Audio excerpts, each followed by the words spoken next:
السلام عليكم ورحمة الله وبركاته. أهلا بحضراتكم في فيديو جديد عن إزاي الجراند ماسترز بيشوفوا التاكتكس. إن شاء الله هيكون فيديو مفيد على كافة المستويات، حتى لو أنت مستواك مبتدئ أو حتى مستواك متوسط، فالفيديو ده إن شاء الله هيكون مفيد لحضرتك جدا. فيلا بينا نبتدي. بسم الله.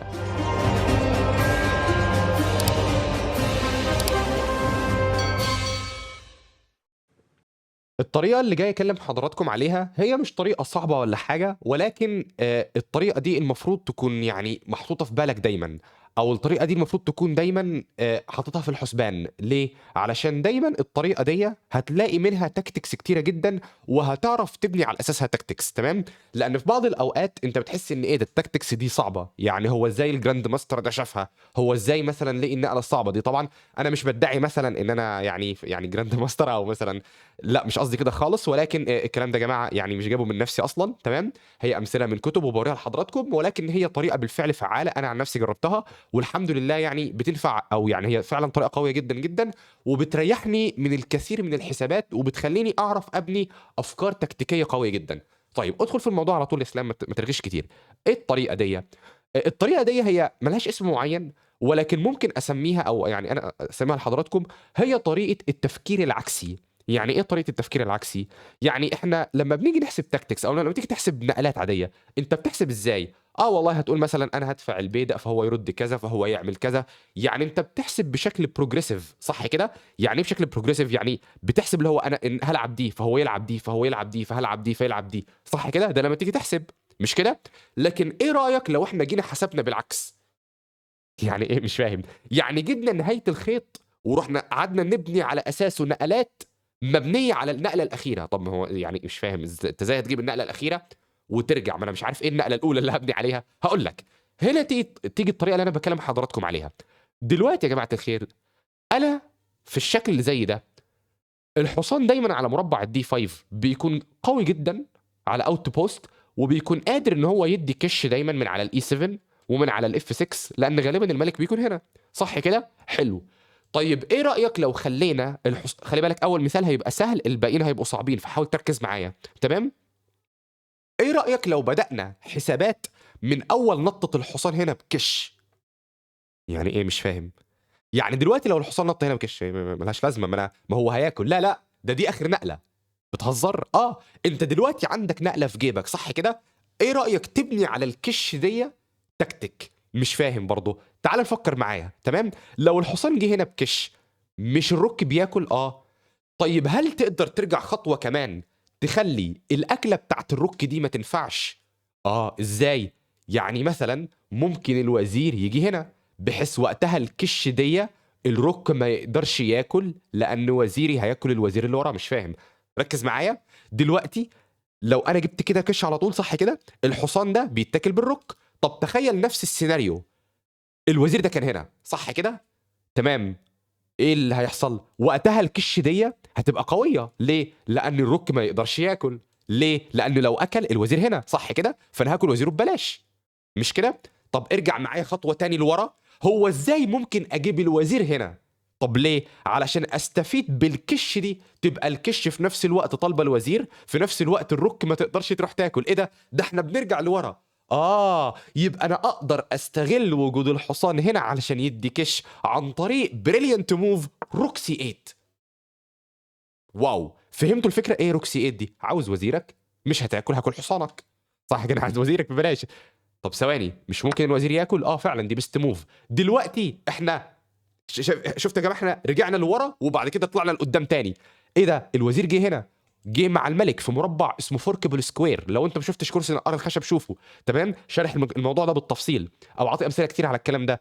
فدلوقتي الكِش دي مفيدة. إيه ده؟ طب ثواني، ما الرُك بتاكل. ما دلوقتي الوزير والرُك جُم على نفس الوتر، فأنا دلوقتي أقدر أدّيك كِش بحرية من غير ما الرُك تقدر تاكل، لأن دلوقتي لو الرُك أكلت فأنا هاكل وزيرك ببلاش، صح كده؟ وهيكون معايا وزير كامل قصاد رُك وحصان، طبعًا مكسب للأبيض. ولو أنت ما أكلتش أو عملت أي حاجة مثلًا، فأنا النقلة الجاية هاكل الوزير بتاعك. يبقى التكتيك ده كله بُني على إيه؟ بُني على النقلة الأخيرة، اللي هي نقلة الكِش. فاهمين الفكرة؟ طيب حلو الكلام، بس أنا حاسّه صعب. عادي، ما هو أول مرّة، ما طبيعي هتحسّه صعب. مع التدريب هتحس الموضوع سهل.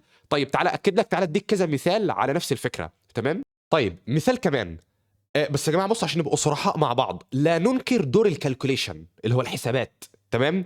يعني أي نعم دي طريقة ممتازة وفعلًا يعني هي حقيقية والناس بتمشي بيها وأنا فعلًا باطبّقها كتير وبالاقي منها نتايج حلوة جدًا الطريقة ديّة، ولكن لازم الطريقة دي يكون في جزء من الحسابات، صح كده؟ لإن أنت ممكن تكون بتعرف تحسب، بس يعني مش بتلاقي الtactics صح كده؟ فهو أنت بتبنيها، يعني زي ميخائيل تالي يقول لك إيه، ميخائيل تالي يقول لك أنت اللي بتكوّن الtactics ما بتطلعش لوحديها، وميخائيل تال ده أعظم لاعب تكتيكي في التاريخ، أنتم عارفين طبعًا ميخائيل تال اللي هو ملك التضحيات، هو اللي كان بيكوّن أشكال أو بيرتّب أو بينسّق قطعه في أماكن، الأماكن دي تعمل له tactics فاهمين؟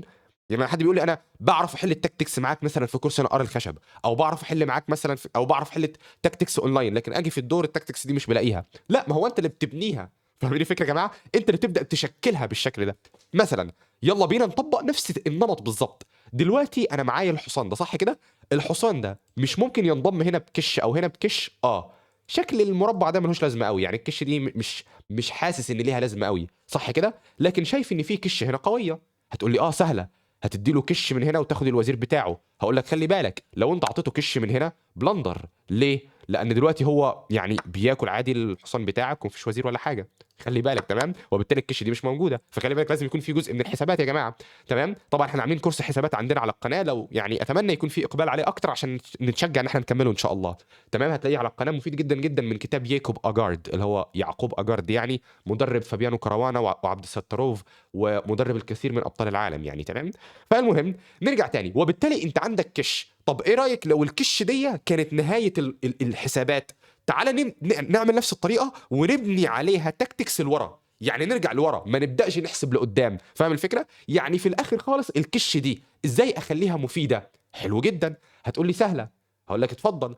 أنا عن نفسي كإسلام أول نقلة جات في بالي هو إن أنا ألعب الB4 طب وبعدين؟ لمّا الحصان يمشي يعني كانت فكرتي ألعب B4 ولمّا الحصان يمشي آكل وزير في روك، ولمّا الوزير ياكل أروح أدّي له كِش واخد روك، تعالَ اعملها عشان تشوفوها، فكّرت في B4 لكن ليه B4 مش حلوة؟ لأن يا جماعة الخير في الآخر هو بياكل فيل ببلاش، إيه ده كَل فيل ببلاش صح كده؟ يعني أو كَل فيلي، ولو أنا مشيت كده يعني لو أكلت كده إيه ده؟ خلاص يعني استفدت إيه يعني فاهمين؟ طب حد يقول لي طب ما تاكل وهو ياكل وتدّي له كِش وهو يمشي فأنت تاكل، عِد كده الmaterial بياكل حصاني في الآخر، هيكون معاه قطعتين قصاد الروك، يعني وضع دلوقتي مش هي الحاجة الواو يعني تمام، الراجل معاه تعويض قصاد الروك يعني فاهمين الفكرة؟ فللأسف نقلة الB4 مش أحسن حاجة بسبب إن هو بياكل فيل ببلاش، طيب حلو، إزاي أخلّيها تنفع بشكل أفضل؟ إيه رأيك لو أنت استفدت من الفيل ده اللي هو كان عاوز ياكله ببلاش بطريقة creative أكتر، إزاي؟ بيشوب على الD7 إيه ده يا إسلام صعبة جدًا، إيه لأ مش هاعمل حاجة عايز الروك بتاعك، طب ثواني لو كلب الوزير فدي بلندر ليه؟ لأني باستفيد من الكِش اللي هنا خلاص، كِش من هنا وباخد منه الوزير. أها، فهمت الفكرة. طيب لو ما أكلش ولعب best move على الengine اللي هو أكل بالحصان، أنا استفدت إيه؟ دلوقتي باكل الروك. إيه ده؟ نفس الفكرة بتاعة بدري، آه. طب ما إيه الفرق؟ الفرق إن دلوقتي لمّا الوزير ياكل كِش، ولمّا الملك يمشي مثلًا باروح آخد الوزير، هو دلوقتي مضطر ياكل، بس خلّي بالك في حاجة، الفرق إني لمّا جِبت البيشوب بتاعي هنا، فالفرق إن بعد ده كله في الآخر الحصان أقدر آكله بالروك. فاهمين الفكرة يا جماعة؟ ده الفرق ده كله إنك تجيب بُص كده في الآخر الحصان بقى ببلاش، فأنا هاقدر أكسب فرق، عكس بدري كان الحصان بييجي من هنا، فأنا باخسر قطعة ببلاش، لكن في التفريع ده لمّا لعبت بيشوب D7 الحصان لمّا كَل هنا بعد ما آكل ياكل، أدّي له كِش يمشي، آكل، ياكل بالروك، الحصان في الآخر هاكسبه وهيكون معايا مين؟ روك قصاد فيل وهيكون وضع الأبيض مكسب. ده مثال أصعب شوية ولكن مبني على نفس الفكرة، فهمتوا الفكرة يا جماعة؟ لكن المهم إيه نقطة الشرارة اللي بتبدأ منها؟ هو إزاي تستغل هذه الكِش وهذه الكِش، فهمتوا الفكرة؟ ناخد مثال كمان، ناخد مثال كمان. المثال اللي بعده وقّف الفيديو وفكّر، يعني حاول تفكّر علشان تشغّل مخّك معايا، ما هو ما ينفعش أنا باكون باكلّم نفسي يعني تمام؟ طيب وقّف الفيديو وفكّر، يالّا أتمنى تكون وقّفت الفيديو، دلوقتي لو جيت عدّيت الmaterial هتلاقي إن أنا كأبيض معايا حصانين والخصم معاه حصان وفيل وفيل، بس هنا في فيل ببلاش صح كده؟ يعني أنا أقدر ببساطة أرجّع الmaterial ألعب A تكسب B وخلاص هيكون الوضع تعادلي صح كده؟ معايا حصانين قصاد حصان وفيل تعادل ما فيش حاجة، يعني القطعة دي بتاعتي كده، يعني غالبًا الخصم هنا أكل فيل في حصان مش كده؟ أو حاجة زي كده يعني أو فيل في فيل المهم يعني فيل في فيل تمام؟ فلمّا نيجي نبُص على الشكل ده، قبل ما تفكّر تاكل، في قاعدة في الشطرنج بتقول لك إيه، when you see a good move، لما تشوف نقله كويسه اللي هو انا اكل الفيل، look for a better one، دور على نقله افضل. طب ما هي كويسه، دور الاول على الافضل، لو ما لقيتش خلاص العبها. تمام؟ يعني مثلا قبل ما تاكل هل في نقله افضل من دي؟ فكك كده من الفيل ده خالص دلوقتي، فكك منه يا عم، انا خسران، انا عايز ارجع القطعه يا عم، فكك منه بس ثواني. تمام؟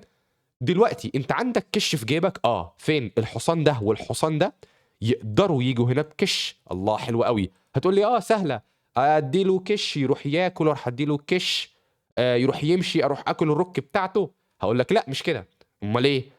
هقول لك بص، دلوقتي لو انت فكرت تيجي تديله كش، دي بلندر على فكره، تمام، واكلت، رحت عطيته كش، راح الملك مشي، تمام، الملك مش هنا، انا اسف، هو بياكل بياكل الحصان بتاعك اصلا، يعني الملك مش بيمشي، بياكل الحصان بتاعك، تمام. فهو دلوقتي لو انت عطيته كش، اكلت عطيته كش، الوزير بياكل يعني، تمام. ده اولا يعني، فالكش دي مش حلوه. طيب امال ايه الفكره؟ الفكره دلوقتي انك تستفيد من الكش دي في لقطه من اللقطات. ازاي؟ دلوقتي انت تديله كش بالحصان ده مش ده. اشمعنى الحصان ده؟ علشان تفتح السكه للرك. طب ايه الفايده؟ هو الكش دي يعني كش الحصان دي امتى تبقى مفيده؟ والله هتبقى مفيده لو قدرت اجيب فرك على القطعه اللي هنا. طب ايه رايك لو انا جيت هنا في اي وقت من الاوقات ما الوزير بياكلني؟ يبقى علشان انا امشي الوزير، انا لازم الاول اديله كش بالحصان ده. هو ما يقدرش ياكل دلوقتي لان الحصان مطلوب، صح كده؟ طب ما ثواني، ما بياكل نفس الفكره، لو انا عطيته بكش تاني بياكل بالوزير. دلوقتي قبل ما تدي الكش التانيه تروح تكسر رك في رك. فهمتك، بكش انا عايز وزيرك، فانت مجبر تاكل، فدلوقتي الوزير مشي عن دفاع المربع ده، فانا اقدر استفيد من الكش واخد الوزير. يا سلام، يا سلام يا جدعان، فهمتوا الفكره؟ يبقى الفكره كلها قائمه على انك ازاي توظف الكش دي في صالحك. تمام؟ يبقى انت بترجع لورا، ما تفكرش لقدام خالص. فهمت الفكره؟ طيب اخر مثال ده هاي ليفل شويه، تمام، ده هاي ليفل شويتين ثلاثه. كان اللي بيلعب بالابيض هنا تايجرين بتروجن، اللي هو صخره الدفاع يا جماعه، تمام، بتروزيان. طيب هتقول لي سهله ايه يا عم اسلام، ما اكل الرك؟ هقول لك لا، لو اكلت رك وحشه جدا. تعرف ليه يا جماعه لو اكلت حصان في رك وحشه؟ قول لي. لان الخصم الاسود دلوقتي عنده تعادل بالتكرار اجباري. ازاي؟ كش من تحت، تغطي بالوزير، كش من هنا، تغطي بده، كش من هنا. هتقول لي لا ثواني ثواني ثواني، طب ما لما يديني كش من تحت، طب ما انا اغطي مثلا بالفيل، هيديك كش من هنا، تغطي بالوزير، هيديك كش من هنا، تغطي بالوزير، هيروح يديك كش، وهكذا. هيفضل روح اي مكان هتلاقيه بياخد التعادل بالتكرار. تمام؟ وبالتالي يا جماعه ان هو انك تاكل الرك دي مش احسن نقله. تمام؟ طيب امال ايه احسن نقله؟ وقف الفيديو فكر. دي صعبه شويتين ثلاثه، صعبه شويتين ثلاثه. تمام؟ ايه رايك؟ ايه رايك؟ انا بص، انا عاوز اقول لك اللي هو ازاي بيفكروا في النقله دي. تمام؟ والله يا جماعه هو ده حرفيا اللي بيحصل. ايه رايك لو بتروجن اكل الرك دي بكش؟ يعني ايه؟ يعني الرك دي كلها بكش. طب وايه اللي فايده؟ هيكون وقتها عاوز الوزير او عاوز البيضه، بس البيضه ملوش لازمه. بس المهم لو اكلوا بكش هيكون باصص هنا. طب تعملها ازاي انه ياكل الرك بكش؟ صح كده؟ يروح بتروجن، يعني فكر من النهايه، انتوا شايفين يا جماعه، فكر من الاخر خالص.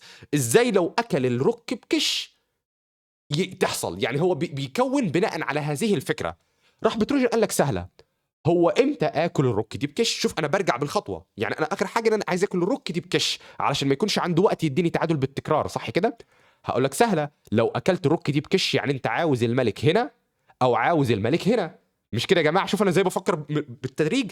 طيب ازاي اجيب الملك هنا او هنا؟ يروح بتروجن يقول لك سهله، كوين على الاي 8. ايه ده؟ مش فاهم ايه اللي فيها. دلوقتي الملك ما عندوش غير نقلتين اساسيتين، طبعا لو غطى بالوزير باكله ببلاش. لو الملك جه هنا فدي بلندر. ليه؟ لان انا باكل البيدق بكش وبعد كده باكل الرك بتاعه، تمام، باكله بكش، يعني باكل الرك بكش، فدي بلندر خالص يعني، تمام، باكل الرك بكش في حمايه الحصان. ولو انت جيت هنا فانا باكل الرك بكش في دي بلندر. تمام؟ هتقولي طب سهل سهل، خلاص يستخبى هنا. حلو جدا. ازاي تاكل الرك دي بكش؟ هتقول لي ازاي؟ هقول لك ثواني. اضحي بالوزير. هقول لك لا، بلندر. يا دكتور يهديك، ليه بقى بلندر؟ بلندر يا جماعه لانك لو ضحيت بالوزير دلوقتي فالملك مش مجبر ياكل. ليه؟ عنده كينج على الجي 6، هرب، ما عندكش حاجه. هو دلوقتي اللي طالب تعادل بالتكرار، حل انت بشكلك. وزيرك اتحبس ورا، ما عندكش اي حاجه، مش بتاكل بكش، فانت هو مش اجباري ياكل، صح كده؟ طب امال ازاي تجبره انه وقتها ياكل بكش؟ هقول لك يروح بتروجن يديه الضربه القاضيه بيشوب تكس اي 5. يا سلام يا رايق. ايه يا جماعه دي؟ عاوز الرك، كلت بيدق بكش وعاوز منك الوزير بتاعك، صح كده؟ بسيطه يعني. هتقولي سهله. طب ما الوزير بياكل دلوقتي كوين اتش 8. ايه ده؟ فرقت ايه يا دكتور؟ فرقت ان من شويه الوزير كان هنا، لكن دلوقتي لو الملك فكر يطلع لقدام فانا باكل وزيرك ببلاش. صح كده يا جماعه؟ يعني من شويه ارجع تاني معذره، تمام، من شويه في الشكل ده دي ما كانتش موجوده، لان الملك لما كان بيهرب انا ما استفدتش حاجه، صح كده؟ ولا باكل بكش ولا باكل حاجه.